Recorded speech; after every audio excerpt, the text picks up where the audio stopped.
आप पाद मारने पर लोगों को सजा देते हैं और खुद को राजा कहते हैं। धिक्कार है ऐसे आपके तुच्छ नियम पर। भूलो मत देवसेना, इस राज्य का दंड विधान। पादना मना है इस राज्य में। तुम पाद मारते पकड़ी गई हो, इसीलिए तुम्हें हथकड़ियाँ पहनाई गई है। तुम्हें फांसी की सजा होगी। एक छोटा सा गैस मारने पर इतना बड़ा सजा? झूठ बोल रही है महाराज, मैंने अपने कानों से देखा है और आंखों से सुना है महाराज, ये विस्फोट मार रही थी। तुम्हें दोबारा याद दिला देता हूँ देवसेना, साइलेंट गैस मारने पर 6 साल का कारावास, मीडियम रेंज गैस में उम्र कैद और विस्फोटपात की सजा, सजाए मौत देवसेना।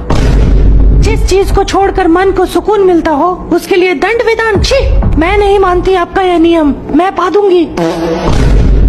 देवसेना, तुम्हारी हिम्मत कैसे हुई हमारे सामने ऊंची आवाज में पादने की? आप खुद दिन भर मोमोज खाकर पादते रहती हैं और दूसरों को सजा देती हैं। मैं अभी चाहूँ तो आपको मोमोज खिलाकर ये साबित कर सकती हूँ। ठहरो, तुम लोगों की बात सुनकर मेरे पेट में गैस बनने लगा है।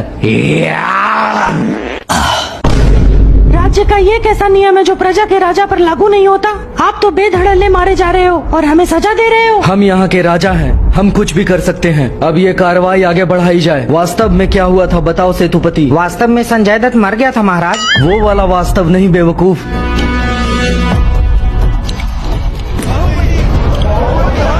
क्या हुआ था देवसेना? सहेलियों के साथ बैठकर पहली बार बीड़ी पी रही थी। बीड़ी की धुएं से खांसने पर गलती से पाद छूट गया।